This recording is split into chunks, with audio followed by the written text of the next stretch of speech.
Here in Class 2, Doug Albright caught pen 1 pretty quick. Came right from the holding pen to pen 1. He's got a monopoly hog. Looks really good. Looks like next in is going to be that Brian Beeman and family entry that Isaac drives. That's a Wolfpack hog back on a Superman. Go again pretty quick in the gate, pretty quick to the pin.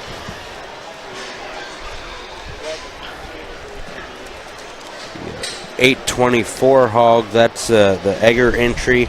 That's a Speak for Yourself left shark.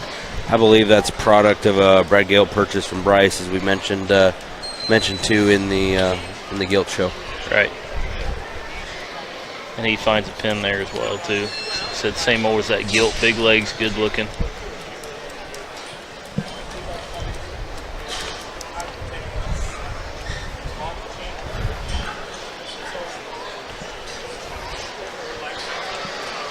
That 906-1 Boar is Cooper Wood of Oklahoma. That's a Scandal hog, so fly. A lot of hog there.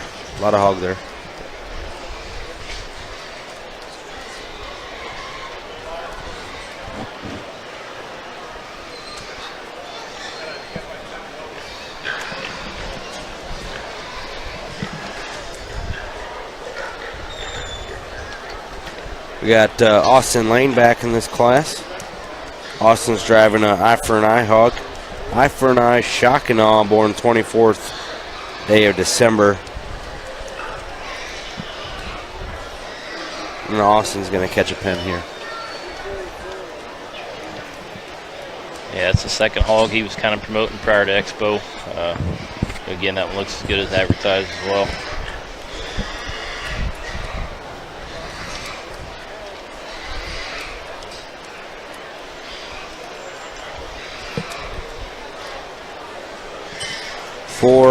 Four boars pinned.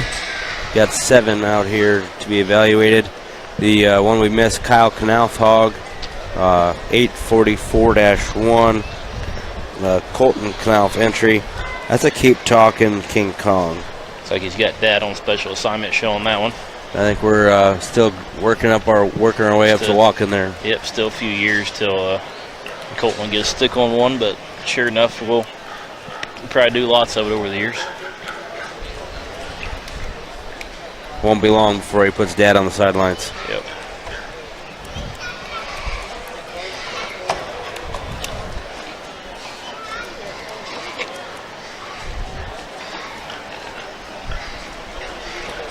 And that Knauf hog is going to find a pin there too.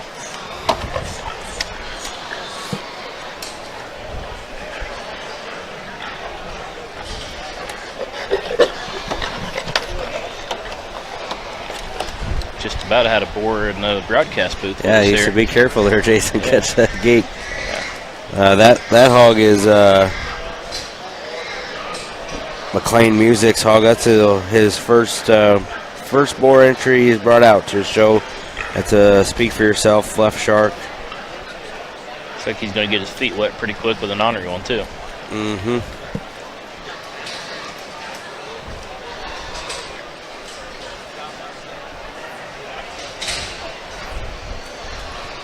Still just 5 boars in the pen so far. Looks like next in is going to be paint brand says 1-568. I'm guessing 865-1. Yeah, I'm guessing 865-1. I don't know if that's he said looking into the mirror when they were doing that one. Keep us guessing at home or what's going to happen there. But yeah, you read the left side, they got it correct. 865-1. That's the PTB Birch from Minden, Illinois. Blackout, so fly. Lots of sires represented here in the Berkshire show today at the top end. It just goes to show for the depth of quality that this breed has put together over the last few years. You know, oftentimes these breeds can get pretty singular focused in terms of siring progeny. That's something that the Berkshire breed's been able to stay away from, and again, we're seeing that today with several sires represented. Absolutely.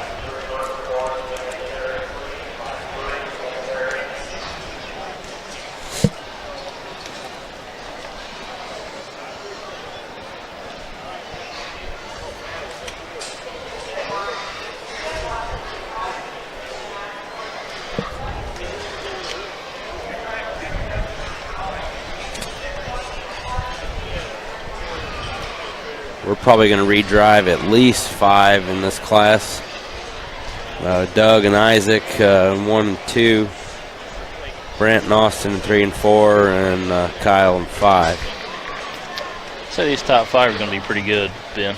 That, you know, those are all pretty quick out of the gate to find pins, and so it's going to be an interesting set to work through. We got Doug's Boar coming out here first. I believe that's the Monopoly Hog. Monopoly wanted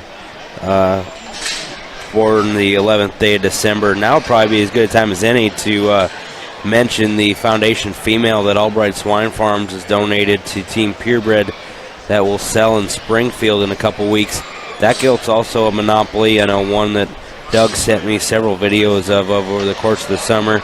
Looks awfully good. If you're looking to get in the Berkshire breed and looking for a foundation type female, make sure you head your way to Springfield to reach out to Doug or Pat or Ben Lenig there at Albright Swine Farms to get some more information on that one and support Team Purebred in the meantime. Yep, absolutely, and you know, not much of a better program I don't think to buy from. You know, we've been fortunate enough to buy some boars from Doug and Pat there over the years, and I mean, them things work. You know, the Bright Lights hog we mentioned several times through the gilt show, coming from Doug. I mean, there's, you know, Albright and the Berkshire breed are pretty synonymous, so it's you know, it's good to see Doug get that opportunity to donate a female, and you know, I can about bet you that one will be absolutely as good as advertised. I know he sent me a video last week, and I think all signs are pointing to yes there. Good to see Doug out here today. I know he suffered an injury earlier in the week in a golf outing. I believe he's been laid up here the last couple days with the back injury. I know we tease him a lot. Colleague of mine, spending more time on the golf course, but glad to see he's feeling all right today. Isaac's Boar over here, 806-1, one that really kind of the power hog of the drive, I'd say, Jason. Absolutely. Puts it together really well, got a lot of reach off both ends of his skeleton. Interested to see how John puts this class together. I think stout bone, killer looking, still stout headed. You know, that's another firm that's up and coming this Burke thing pretty hard. We've mentioned, you know, a couple of sires today that, you know, come from the Beeman firm. I mean, probably maybe one of the hottest things going, you know, here as of late in this breed. I mean, them things are right for the times, tall shouldered, you know, slick looking up front, shapely and sound. You know, Isaac, you know, Brian, those guys, they all got it going on there for sure.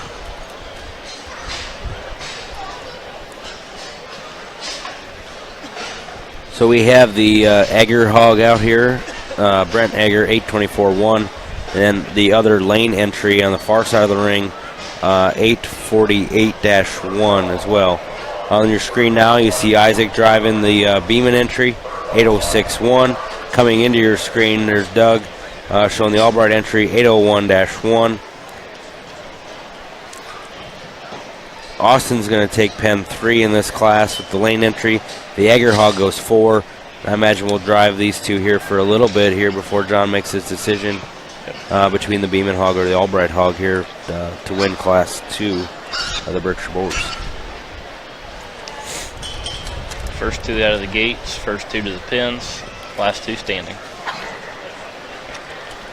I don't think anybody following along ringside is too surprised that these hogs are the last ones standing. Might come down to showmanship. Maybe Doug can bust out some of the old glory days and knock the rust off and show us what he's made of here. Looks like Albright's going to win this class, and the Beeman hog is going to be second. Here's Judge Hinker with your reasons.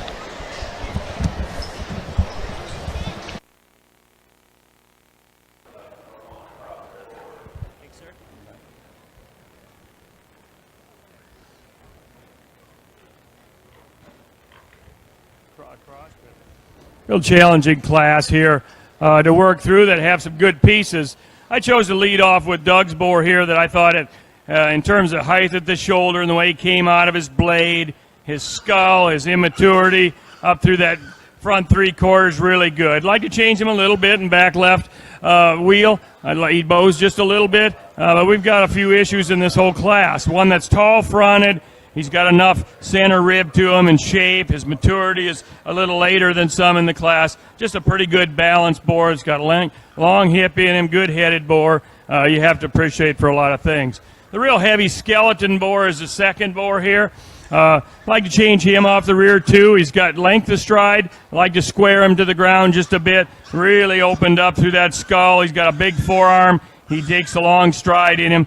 Maybe just a little bit overdone for me, but one there that's good from the side, takes reach, got some really true power in him. One that kind of looks like a herd boar. Fix a little problem there too, and one there that I think could do really, really good things. Then we get in here, another boar here. This one probably hits the surface as square as the first three boars, but he's a lot lighter in his skeleton. He doesn't read as stout through his feature. I'd like to see his testicle size just a bit better, but I do appreciate the frame size. He's got some true shape in him. He's a little more immature. One there that I think you have to look at back in the barn is one that could have some days ahead of him that are better and get more powerful as he grows. Another boar that I like, heavy structured boar. He's level in his design. I like to clean him up maybe just a little bit in the hock area, maybe set him apart wider as we go away. This is one of the real loose ones that I really like from the side. He's really robust bladed. He's level down his top. He's long through his hip. Open him up just a little bit at the ground, maybe clean him up just a nickel in his front end, and there's one that has a lot of value. I think we need to look at him really heavy back in the barn. That one there kind of looks like a herd boar to me in terms of heaviness of skeleton and design. Kyle's boar here is another boar that has some frame size to him and heaviness of skeleton. I'd like to see just a little bit more length of stride to him. I'd like to change him a little bit behind in terms of flexibility in that back left leg, maybe a little bit more. But depth, true power through the head, blade, top. This one has a lot of value in him. He's really got a herd boar look through that head, through that bone work, really stout in his feature. Here's one that's really busted open front to rear, maybe got a little tighter in class as we went, but one that's just really got a big square hip. Hits the ground fairly good. He's a little quicker in his maturity, a little smaller in his kind, but one there that hits the ground surface really good. He's stout in his feature. I think we got to look at this boar here. Maybe just a bit overdone for me, but one that has really got a good balance to him there. I think we would have backed him off. I think we could have done a little bit better with that particular boar. Another boar that's got quality here. Immature boar, like the top, the frame size, the blade in your boar there. Not as level, not quite as heavy in his skeleton, as loose in his rear leg set as I'd like to have, but one that I do appreciate, frame size, some real true honest skeleton in that boar. Let's give these exhibitors a hand. Very good competitive class.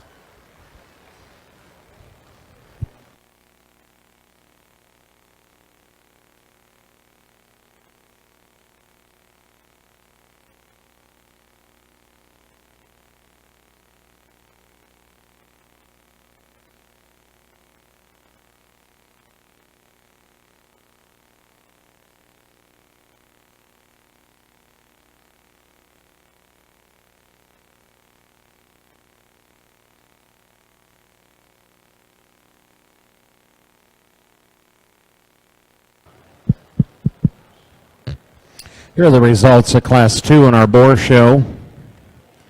Congratulations to those exhibitors. Your class winner was Albright Swine Farm, Coldwater, Michigan, 8011. Second, 806-1, Brian Beeman and family, 12 Mile, Indiana. Third in the class, Austin Lane, Spragueville, Iowa, 848-1. Fourth in the class, Kirsten Egger, Linden, Iowa, 824-1. Fifth in the class, Colton Knauth, Milford, Illinois, 844-1.